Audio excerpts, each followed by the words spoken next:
घर का गार्डन। आप नहीं जानती माँ, यहाँ उल्टी गंगा बहने लगी है। ससुर जी जब से रिटायर्ड हुए हैं मेरी सास और ससुर दोनों किसी फिल्म के लवबर्ड्स की तरह अपने आप को जवान समझने लगे हैं। दिन भर हमारे घर के पास बने गार्डन में झूले पर बैठे बातें करते रहते हैं। उन्हें अपने पक चुके बालों का भी ख्याल नहीं रहता है अब। इस उम्र में उन्हें ऐसा व्यवहार क्या शोभा देता है। कविता अपने ससुराल के समाचार अपनी माँ को बता रही थी। तभी सास अलका उदास मन से रसोई घर में जाती है क्योंकि बहू की वो कड़वी बातें उन्होंने सुन ली थी। उसकी सभी बातों को नज़रअंदाज कर सास मसाले वाली चाय बना के पहले एक कप बहू को उसके कमरे में देकर दूसरा कप अपने पति सोमनाथ के लिए लेकर जाती हैं। बहू ये देखती हैं और अपना मुंह टेढ़ा करती हैं। सास ने फिर से एक बार उसकी तरफ दुर्लक्ष्य किया क्योंकि ससुर के निवृत्त होने के बाद यह उनका रोज का ही नित्यक्रम बन गया था। वह अब किसी की भी परवाह किए बिना रोज अपने मर्जी के मुताबिक नए नए कपड़े पहनकर गार्डन में अपने पति के साथ बैठकर अपना ज़्यादातर समय बिताती थी। उन्होंने अपनी पूरी जिंदगी अपने बच्चों के लिए काम करते बिता दी थी, इसलिए अब बची कुची जिंदगी वह दोनों एक साथ समय बिताकर जीना चाहते थे। आनंद निवास। बंगले जैसा 2 मंजिलों का घर पति पत्नी का ये सपना था और उन्होंने बड़ी मेहनत से इसे पूरा भी किया था। अलका जी ने घर के सामने बड़े प्यार से उस गार्डन को बनाया था और वहां पर कई फूलों के पौधे और वेलें उगाई थी। उनके उगाए चंपा, जसवंती, मोगरा, गुलाब, ऐसे दर्जनों फूलों की खुशबू से उनका गार्डन हमेशा महकता रहता था। अलग अलग ऋतुओं में अलका जी अलग अलग सब्जियां भी अपने उस गार्डन उगाया करती। रसोई के लिए धनिया, पुदीना और मेथी उन्हें कभी बाहर से खरीदी नहीं पड़ती थी। इतने सालों तक काम की भाग दौड़ में सोमनाथ जी कभी भी इस जगह का आनंद ले नहीं पाए थे, लेकिन अब उनका पूरा खाली समय इसी जगह पर बीतता था। दरअसल एक और छोटा सा घर वहां बना सके इसलिए उन्होंने वह जगह खरीदी थी, लेकिन अब वह संभव नहीं था। अलका जी को अपने बनाए उस गार्डन में एक झूला चाहिए था जो उन्होंने ला कर दिया था, और अब वही झूला उनको एक दूसरे के साथ ज़्यादा से ज़्यादा सुखमय समय बिताने का जरिया बन गया था। उन्होंने अपने घर में सभी जरूरी चीज़ों की और बाकी ऐशो आराम की चीज़ों की कोई कमी नहीं रखी थी। फिर भी बहू को दोनों का उस झूले पर बैठकर समय बिताना खटकता था। पहले दिन भर उसके साथ रहने वाली सास अब ज़्यादा समय अपने पति को देने लगी थी। अपने सास ससुर को टोंट मारने का एक भी मौका कविता नहीं छोड़ती थी।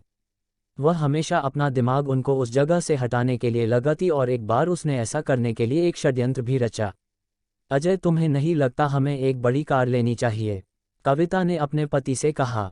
आइडिया तो अच्छा है, लेकिन कार रखने के लिए जगह कहाँ है हमारे पास? एक ही छोटा सा गराज है जहाँ सिर्फ एक कार के लिए जगह है। अजय ने चिंता वाले स्वर में कहा। कौन कहता है जगह नहीं है? वह गार्डन है ना जहाँ आजकल 2 लव बर्ड्स अपना डेरा जमाए बैठते हैं। कविता ने पति की तरफ तिरछी नज़र करते हुए कहा। आजकल तुम कुछ ज़्यादा नहीं बोलने लगी हो? अजय ने अपनी पत्नी को फटकार लगाते हुए कहा, लेकिन सच तो ये था कि उसने भी इस बारे में अपने पिता से बात करने का मन बना लिया था। अगले दिन अजय पिता के पास गया और उनसे बोला, पिताजी, मेरा और आपकी बहू का मन है कि एक बड़ी कार ली जाए। पर बेटा, हमारे पास पहले से एक गाड़ी है ना, दूसरी गाड़ी लेने के बाद हम उसे रखेंगे कहाँ? सोमनाथ जी ने कहा। पिताजी, इसी गार्डन में एक नया गराज बनाने की सोच रहा हूँ। कविता को इस गार्डन की कोई पड़ी नहीं है और माँ भी भला अब और कितने दिनों तक गार्डन का ख्याल रखेंगी। इसलिए अच्छा होगा कि सभी पेड़ पौधों को तोड़कर यहाँ गराज बना लिया जाए। अजय ने अपने विचार बताएं। दूर खड़ी अलका जी का ये सुनकर जैसे दिल ही बैठ गया। सोमनाथ जी अपना गुस्सा दबाते हुए बोले, मुझे तुम्हारी माँ से पूछना पड़ेगा, मुझे थोड़ा वक्त दो। क्या पिताजी, इसमें क्या मम्मी से पूछना? आप दोनों तो किसी का विचार करते ही नहीं हैं। दिन भर झूले पर बैठे रहते हैं बिना 4 लोगों के बारे में सोचे।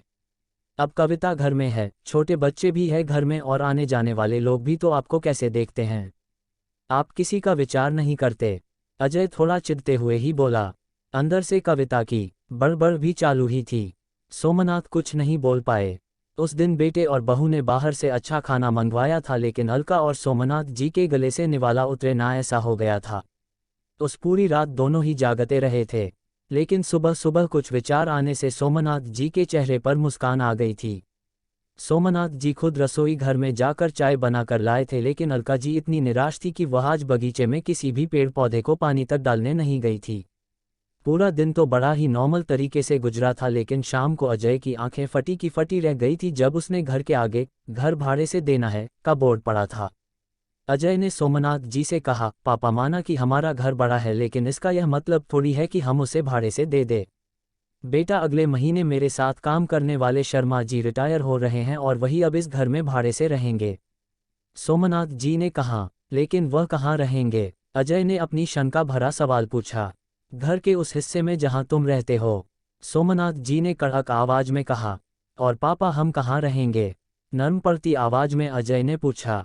बेटा मैं मानता हूं कि मैंने तुम्हें इस लायक तो बनाया है कि तुम अपने पैरों पर खुद खड़े हो सको। इसलिए तुम्हारे पास 1 महीना है, तुम अपने लिए नया फ्लैट ढूंढ लो या कंपनी के फ्लैट में रहने चले जाओ। वहां तुम्हें तुम्हारी उम्र के लोगों का साथ मिल जाएगा और इस घर में हमें हमारी उम्र के लोगों का साथ मिल जाएगा। तुम भी सुखी और हम भी। सोमनाथ जी ने सब कुछ साफ साफ बताया। पापा लगता है आप तो नाराज हो गए। कल मैंने जो भी कहा मेरा वह मतलब नहीं था। अजय ने अपने पापा के आगे हाथ जोड़ते हुए कहा। नहीं बेटा, तुम्हारी जनरेशन ने हमें एक सबक दिया है कि कैसे प्रैक्टिकल बनकर रहा जाता है। हम बड़े तुम बच्चों को साथ में देखकर खुश हो सकते हैं, तो तुम्हें हमें साथ में देखने में क्यों प्रॉब्लम होती है? ये घर, ये गार्डन में बड़े हुए ये पेड़ पौधे इस बात के गवाह है कि कैसे तुम्हारी माँ ने मेरे लिए और खासकर तुम्हारे लिए जी जान से सेवा की है, अपना समय अपनी जवानी खर्च कर दी है। इसलिए इन सब पर तुमसे और मुझसे भी ज़्यादा तुम्हारी माँ का हक है और इन सब को मैं तुम्हारी माँ से नहीं छीन सकता। सोमनाथ जी ने अपनी पत्नी की तरफ देखकर कहा। दोस्तों, जाने अनजाने में हम हमेशा ये गलती कर बैठते हैं। हम सोचते हैं कि हमारे बड़े बूढ़े हमारे हिसाब से जीवन जिए।